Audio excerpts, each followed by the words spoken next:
materialistic success, generally speaking. Materialistic success, particularly the media focuses on examples that they have made it from rags to riches as examples of material success in life. And they focus upon that. And in most cases, these typical role models for this, they really are not represented as a moral, ethical role model. Unfortunately for us, particularly our youngsters, when we are constantly exposed to the role of media and social media and the press, and we constantly are told about the success of these individuals, we tend to lose our moral compass, and we come to believe that if you want to be successful, imitate these individuals.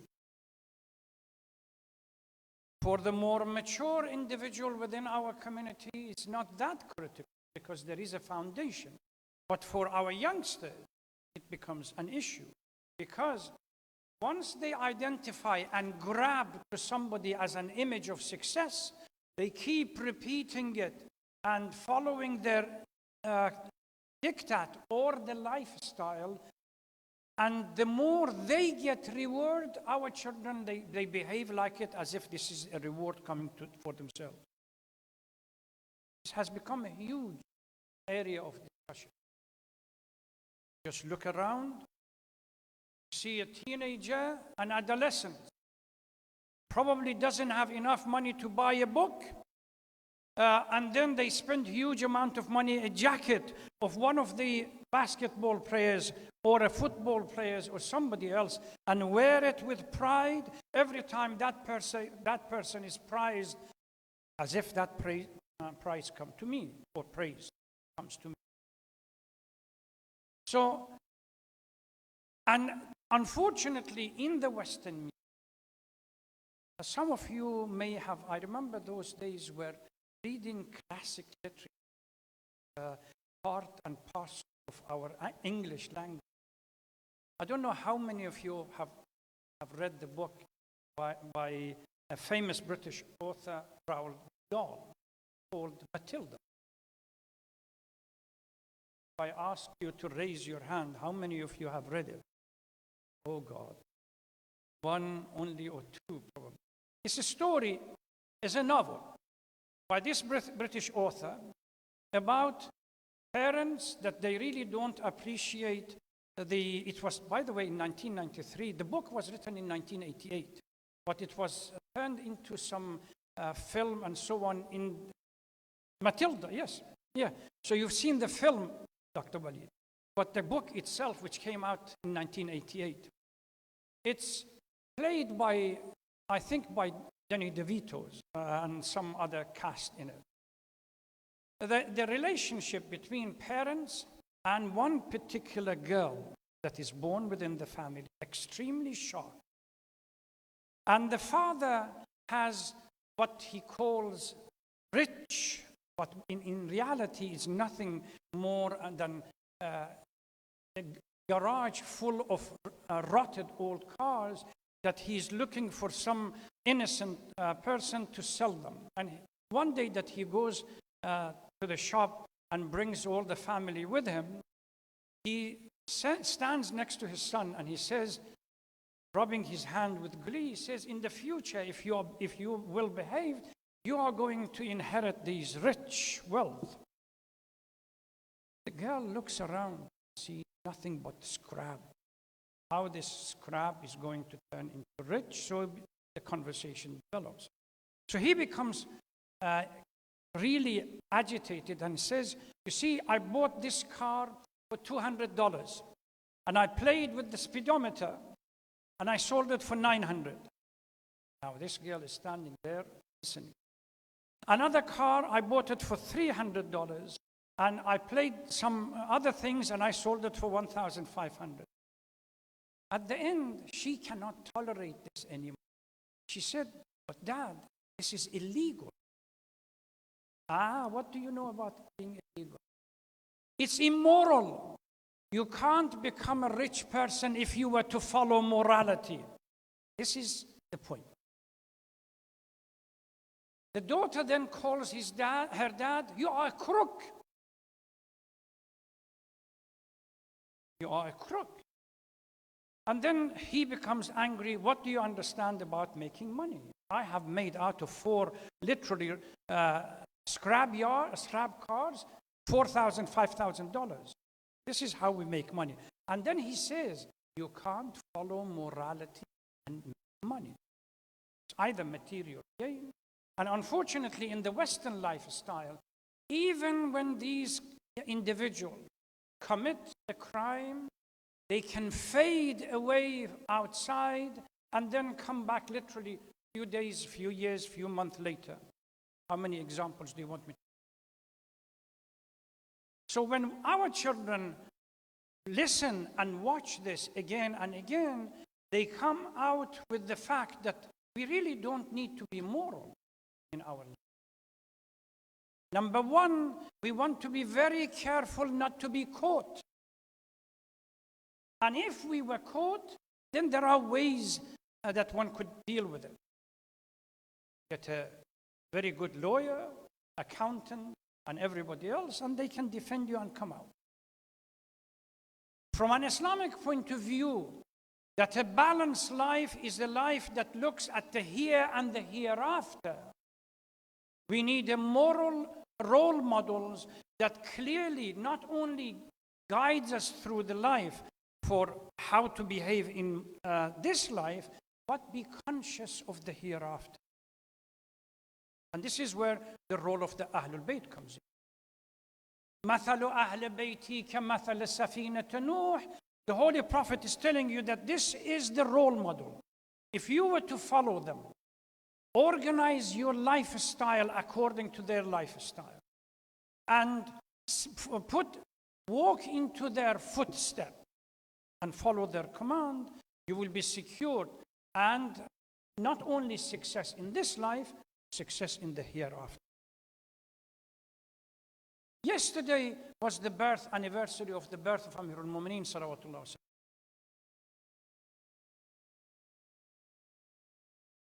We can celebrate the birth, talk about how perfect he was, and his divine mandate to become Imam after the Holy Prophet. We can speak of his enduring influence on Islamic thoughts, culture, spirituality. We can debate the academic disciplines that he mastered, whether it is theology, exegesis, calligraphy, irfan, grammar, or anything else. But at the end of the day, if our lifestyle does not fit with the lifestyle of Ali, we have a fundamental problem. The story of Qarun, if you remember in the Quran, when he used to come out with all the riches, with pompous presentation of the wealth, there were a number of individuals that knew he was a crook, and yet they wished from Allah subhanahu wa ta'ala to give them part of that wealth. Remember the story? If our lifestyle does not fit with the lifestyle of Ahlul Bayt, if Ali stands for justice, we don't. Ali stands for fair play, we don't. Ali stands for support of poverty, we don't. Ali stands for submission to the command of Allah, we don't. Then what kind of claim do we have to Ali as the role model in life? There is a verse in the Holy Quran, A'raf 169, that Allah subhanahu wa ta'ala condemns and chastises the second generation of Bani Israel for inheriting the scripture, Torah, but the lifestyle is completely different. And being wishful of the day that Allah subhanahu wa ta'ala is going to grant them somehow mercy and redemption. فَخَلَفَ مِنْ بَعْدِهِمْ خَلْفٌ وَرِثُوا الْكِتَابِ يَأْخُذُونَ عَرَضَ هَذِهِ الْأَدْنَى. They grab to the material life, and yet in their hand They have that scripture. وَيَقُولُونَ سَيُغْفَرْ لَنَا. Allah subhanahu wa ta'ala is going to forgive us. But we really need to do, on every occasion that happens, we really need to stand, step back, and say, this lifestyle of ours, when we claim Ali to be the role model, وَلَكُمْ فِي رَسُولِ اللَّهِ أُسْوَةٌ حَسَنَةٌ, that these are the role models. Are we following them? Have we reflected on our lifestyle and say at least there is 10%, 15% closeness or overlap? This is the point. No matter how many books we write, how many conferences we organize, webinar or anything else, if at the end of the day it's all hot air and talk, but no action, nothing.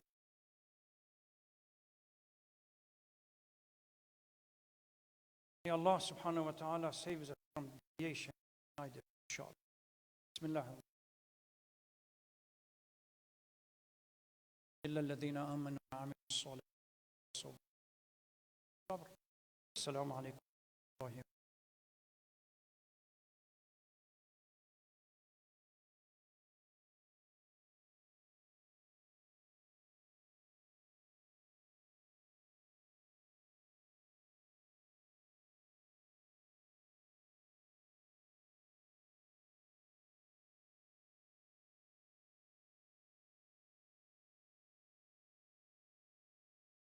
بسم الله الرحمن الرحيم. الحمد لله رب العالمين، نحمده ونستعينه ونتوب إليه. ثم الصلاة والسلام على أفضل الأنبياء والمرسلين وصحبه أجمعين.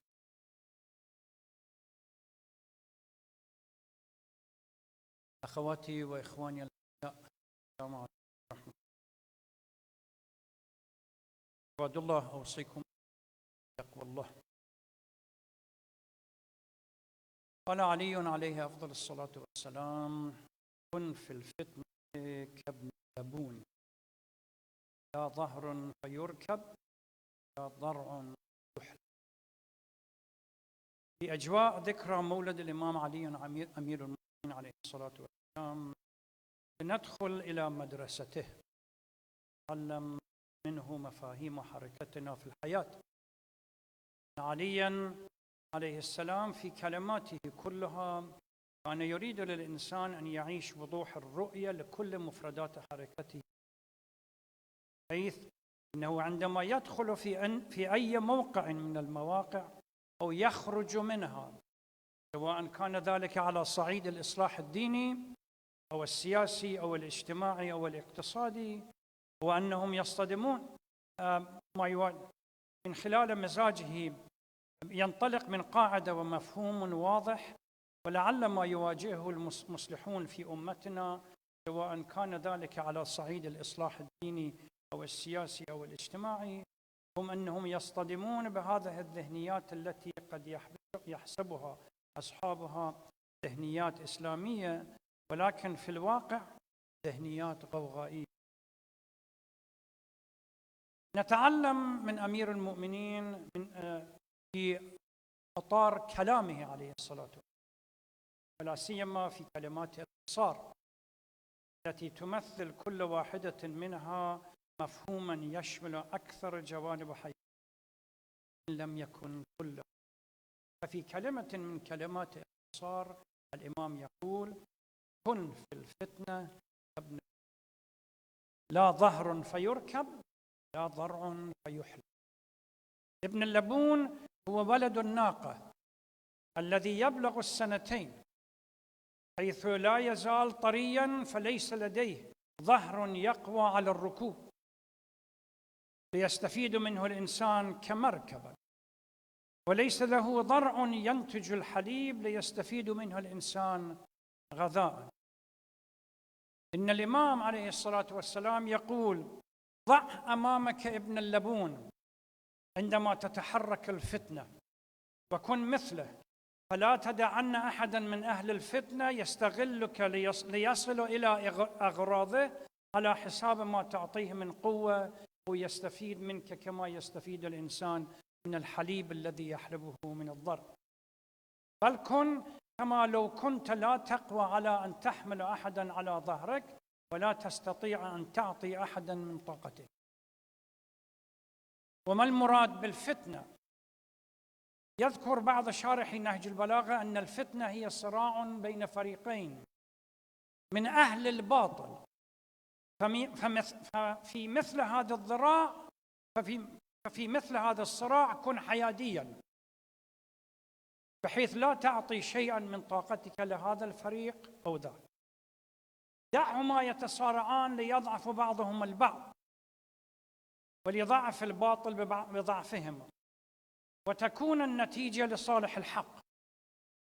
وعندما تكون المعركة معركة حق وباطل فلا يجوز للإنسان أن يكون حياديا بحجة أنه لا ينصر الباطل، لأن مسؤوليتك أن تؤيد الحق وتقف معه، لأن الناس إذا اختاروا الحياد بين الحق والباطل في ساحة الصراع فإن معنى ذلك هو أن يضاعف عدد أنصار الحق، لأن الذين يخذلون الحق على قسمين: المعادين للحق والذين يخذلونه وهم الذين يقفون على الحياد. قد نجد مثل هذا الأسلوب في واقعنا الاجتماعي. ألا يصادفك في الحياة من يقول أنا لا دخل لي في هذه الأمور وإنني لست مع هؤلاء والأولئك. فعندما يكون هؤلاء وأولئك على الباطل قد تكون المسألة معقولة، ولكن عندما يكون أحدهما على الحق والآخر على الباطل فكيف يمكن أن تكون حياديا؟ إن الذين يقفون على الحياد بين الحق والباطل يعطون الباطل قوة سلبية على الحق. لهذا نفهم من علي إن علينا أن لا ندخل في أي معركة إذا لم يتضح لنا وجه الحق فيها، وعلينا أن لا نكون حياديين في صراع الحق والباطل.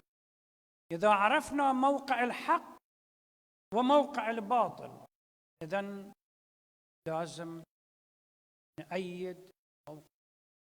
فقد قالها علي في موقع آخر في آخر وصية له لولديه الإمام الحرمين الحسنين: كون الظالم خصم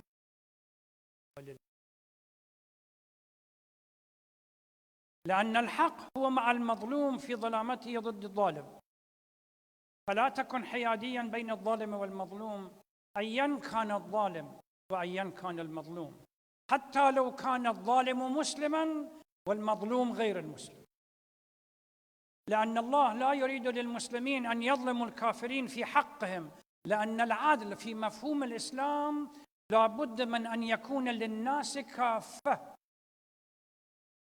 وهذا من كلام أمير المؤمنين صلوات الله.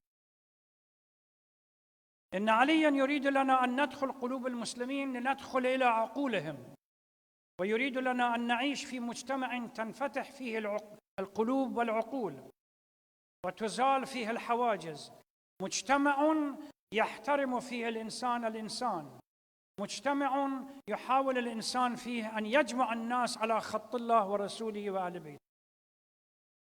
تبقى مدرسة علي مع الزمن كله التي لا بد لنا من أن نتعلم منها دائما، لأنها مدرسة الإسلام ومدرسة رسول الله ومدرسة القرآن. بها نعرف الله وبها نعرف رسوله وبها نعرف القرآن وبها نعرف كيف نقود الحياة إلى الله سبحانه. أسأل الله أن يجعلنا وإياكم هداية أمير المؤمنين وأولاده التابعين لهم في حياتنا إن شاء الله. بسم الله الرحمن الرحيم. اللهم صل وسلم على سيدنا ونبينا أفضل صلى على سيدنا صلى على الصديقة الطاهرة فاطمة الرأس، صلى على الحسن والحسين سيدي الشباب، صلى على أئمة المسلمين علي بن الحسين علي ابن موسى ومحمد ابن علي الخلف الهادي المجد جل الله تعالى على وأعوانه وأنصاره. بسم الله الرحمن الرحيم. إن الإنسان لفي خسر إلا الذين آمنوا بالصالحات وتواصوا بالحق وتواصوا بالصبر. والسلام عليكم ورحمة الله وبركاته.